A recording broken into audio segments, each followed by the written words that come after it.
Saya artikan sebentar, nggak akan saya jelaskan panjang, di tafsir-tafsir banyak. Kita lihat identitasnya Isa dalam Al-Quran. Idh qalatil malaikatu ya Maryamu innallaha yubasysyiruki bikalimatin minhu ismuhul masihu Isa ibnu Maryam. Nalikane wis ngendika sapa al malaikatu malaikat.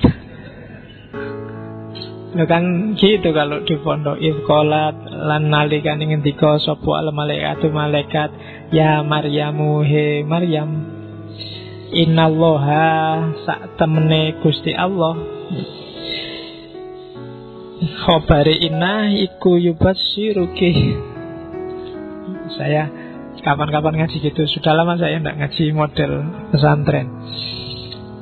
Ketika malaikat tiba-tiba ujuk-ujuk datang pada Maryam, kemudian bilang, wahai Maryam, sesungguhnya Allah menggembirakan engkau, ngasih kabar gembira padamu bikalimatin minhu, dengan satu kali. Kenapa bikalimatin? Karena adanya Isa di kandungannya Maryam itu hanya gara-gara satu kalimat. Kalimatnya apa? Kun fayakun. Jadi menggembirakan engkau dengan satu kalimat. Ya kalimat itu nanti dari kun wujudlah Isa di perut. Kalau manusia bikin anak kan gak bisa cuma kun, harus prosesnya panjang dan ya oke. Wis pinter mulai jadi filosof sekarang. Oke, di kalimatin minhu ismuhu al-masihu Isa bin Maryam. Al-Masih Isa al-Masih bin Maryam wajihan fit dunia, dia akan jadi orang yang terkemuka dari akar kata wajah, wal akhirah, di dunia dan akhirat, wa minal muqarrabin, dan termasuk orang-orang yang bukan orang muqarrib, orang yang mendekatkan diri, tapi orang yang didekatkan oleh Allah pada dirinya sendiri. Muqarrabin itu, kamu kan selalu disuruh muqarrabah, mendekat pada Allah, tapi khusus untuk level nabi-nabi itu dia muqarrabin. Allah mendekatkan dia padanya, mendekatkan mereka padanya. Ayat selanjutnya, biar ada barokahnya ngajinya ya. Wa yukallimun nasa fil mahdi wa kahla wa minas sholihin, dan dia bisa ngomong dengan orang lain, ngomong dengan manusia fil mahdi, baik sekarang ketika masih ketika masih dalam buayan, maupun wakahla, maupun sudah dewasa, wa minas sholihin, dan termasuk orang-orang yang soleh. Jadi sudah dikasih tahu duluan, jangan khawatir, besok dia sejak bayi sudah bisa ngomong dan akan jadi orang soleh. Wa qalat rabbi anna yakunu li waladun walam yamsasni bashar. Dan Maryam berkata, ya Tuhan, gimana saya bisa punya anak? Walam yamsasni bashar, dan gak ada cowok yang menyentuhku pun sedikit pun. Saya gak ada yang nyenggol aku sedikit pun, gimana aku bisa punya anak? Qala kadzalikillahu yahluku mayasya. Katanya Jibril, ya seperti itulah Allah menciptakan apa yang dia inginkan. Idza qada amron fa innama yaqulu lahu kun fayakun. Kalau Allah sudah menghendaki, kun fayakun. Dan nanti Isa ini jangan khawatir, wa yu'allimuhul kitaba wal hikmah wat taurat wal injil. Allah akan ngajari, jadi Allah langsung yang ngajari Alkitab, ayat-ayat tertulis, wal hikmah, kemampuan akal yang luar biasa sehingga bisa menangkap ayat-ayat yang tidak tertulis. Kitab wal hikmah. Jadi Nabi Isa itu hakim, filosof pasti, cuma kefilsafatannya diajar langsung oleh Allah. Semua nabi juga begitu. Dia dapat hikmah dari Allah. Kan katanya Al-Quran, wa may yu'tal hikmata faqad utiya khairan katsira. Siapapun yang dikasih hikmah oleh Allah, dia dapat hikmah yang banyak, dia dapat kebaikan yang sangat banyak. Cuma karena kita bukan nabi, maka kita belajar filsafat sendiri, belajar hikmah sendiri. Kita ngambil dikit-dikit satu-satu hikmah yang mampu kita raih. Oleh Allah dikasih alat akal. Wa Taurat wal Injil. Oke. Ini ayat ngomong tentang mukjizat-mukjizatnya. Wa rasulan ila bani Israila. Kemudian dia akan bilang, Anni qad ji'tukum bi ayatin mir rabbikum. Ini buktinya, karena orang Bani Israel itu ngeyel, oleh Allah dibekali beberapa mukjizat. Yang pertama, Anni ahluku lakum minat tini kahayatit toiri fa'amfuhu fihi fayakunu toiron biidznillah. Jadi aku akan menciptakan bagi kalian tanah yang dibentuk kahayatit toiri, seperti bentuknya burung. Fa'amfuhu fihi, terus tak tiup tanah itu, fayakunu toiron biidznillah. Jadi di antara mukjizatnya Nabi Isa itu, dia ngambil tanah lempung, dibentuk-bentuk kayak burung, terus ditiup, jadi burung beneran.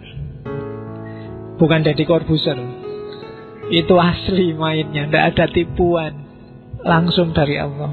Itu untuk bikin Bani Israel yakin. Jadi bisa menghidupkan burung. Apa enak bahasamu? Karena menghidupkan burung konotasimu beda.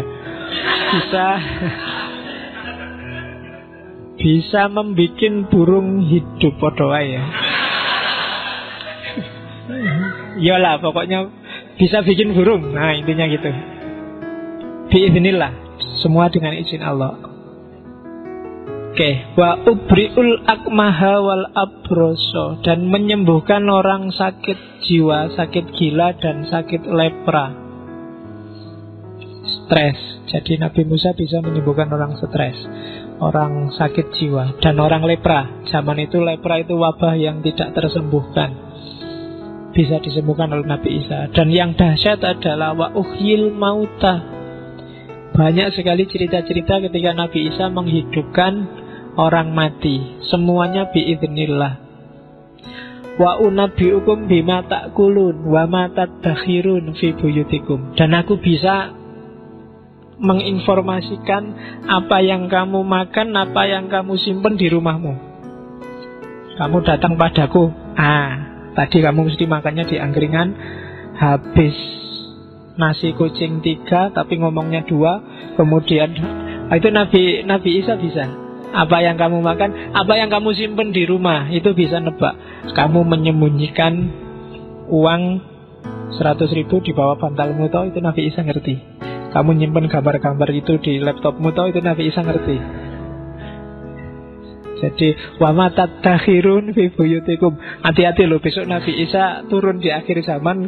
Kalau ketemu kamu bisa ditebak. Makanya jangan nyimpen yang jelek-jelek. Inna fi dzalika la ayatan lakum. Semua itu bukti bagi kalian in kuntum mu'minin. Kalau kalian percaya. Semua yang disebut di atas tadi kan gak masuk akal semua. Maka percaya atau tidak percaya. Kalau kamu beriman pasti percaya. Bahkan kalau kamu beriman, kamu tidak butuh bukti-bukti itu. Terus wa musaddiqon lima baina yadayya minat Taurat. Jadi Nabi Isa tidak membawa syariat baru, dia membenarkan Taurat yang sudah ada sebelumnya, sambil melakukan revisi beberapa. Wali ukhilalakum ba'dul ladzi hurrima alaikum. Ada beberapa yang sudah diselewengkan, yang harusnya halal diharamkan, itu diluruskan. Harusnya mungkin masih lurus, kamu anggap sesat. Harusnya masih baik, kamu anggap jelek, itu diluruskan oleh Nabi Isa. Wajitukum bi ayah mir rabbikum fattaqullaha wa atiun. Innallaha rabbi wa rabbukum. Ini sebenarnya menegaskan bahwa bukan aku loh Tuhannya, aku ini cuma utusan Tuhan.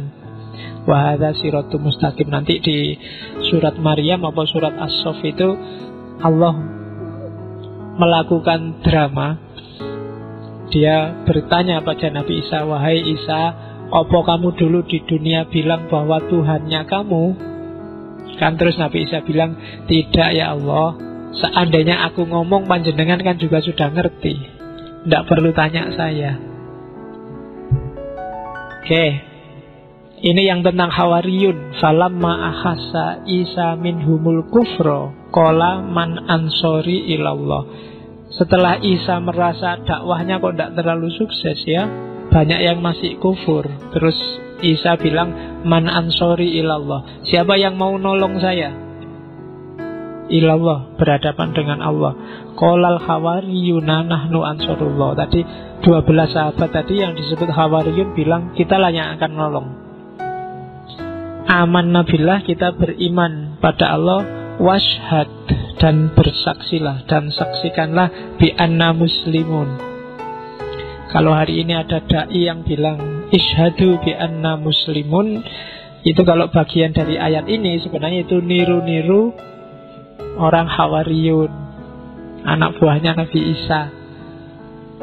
Bukan Islam hari ini yang kamu maksud. Rabbana amanna bima anzalta wattaba'na rasula faktubna ma'as syahidin. Itu doanya. Ini saya sebut sekalian, tak tambah satu, surat As-Saff. Seperti apa sih posisinya Nabi Isa itu?